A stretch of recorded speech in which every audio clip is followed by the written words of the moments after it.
The grave had already been dug, but the crowd kept coming. By late afternoon, the road to Atkins Cemetery had turned into a river of dust. Cars crept in from Sallisaw, where the dry Oklahoma air carried powder across fence lines, coats, hats, and windshields. People leaned from running boards and wagon beds for a better look.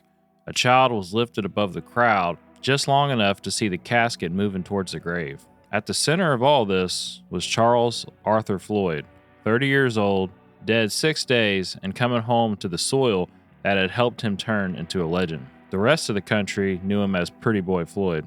On October 22, 1934, Floyd had been killed near East Liverpool, Ohio, after days on the run. By October 28th, his body was back in Sequoia County. More than 20,000 people were reported at his funeral, with some accounts placing the number even higher. At the time, it was remembered as the largest funeral Oklahoma had ever seen. A crowd like that does not gather around a man unless his story has moved beyond the facts of his life. Floyd was born in Georgia in 1904, but Oklahoma put its stamp on him. His family moved near Sallisaw when he was a boy.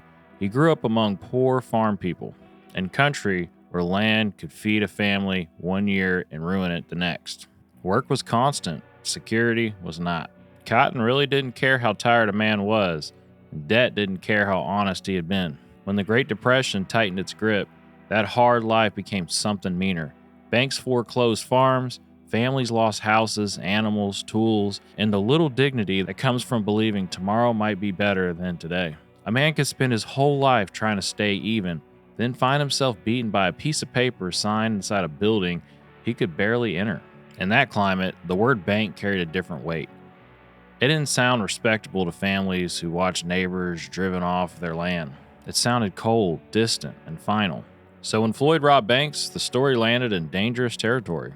To lawmen, he was a violent fugitive with a gun in his hand. Around Sallisaw, he could still be remembered as Charlie Floyd, the poor farm boy who had come out of the same country as everyone else. Those two versions never fit together cleanly. Floyd carried guns and ran with criminals.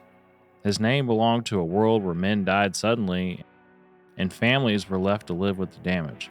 No funeral crowd and no Depression legend could wipe that away. But stories gathered around him faster than facts could settle. People remembered cash appearing when food was scarce. The old mortgage paper story followed him everywhere, with Floyd supposedly destroying records during bank robberies so farmers could keep their homes. Whether every version can be proven is almost besides the point. Hard times give rumors work to do. To people who had lost nearly everything, Pretty Boy Floyd offered a story where the bank was afraid for once. Then came Ohio. Floyd died far from the roads he knew best. His body was prepared, viewed, and sent home by train.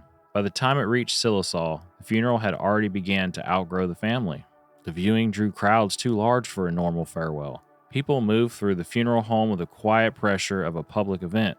Flowers arrived in such numbers that they became part of the spectacle, and strangers stood close to the body as if proximity could make the legend easier to understand. On Sunday, October 28th, the procession moved towards Atkins Cemetery. Dust rose behind cars and hung over the road. The line stretched for miles. At the cemetery, the flowers remained one of the cleanest images of the day. So many arrangements that several cars were needed to carry them while Floyd's family tried to keep a burial from becoming a show. The service itself remained plain. Scripture was read, hymns moved across the dry air, a coffin waited beside an open grave while thousands of people pressed against the edges of a moment meant for a much smaller circle. A bank robber could become beloved when ordinary people believed the respectable world had already robbed them first. Floyd's crimes did not vanish at Atkins Cemetery, neither did the grief attached to the violence around his name, but the crowd showed how broken the Depression had made the country around him.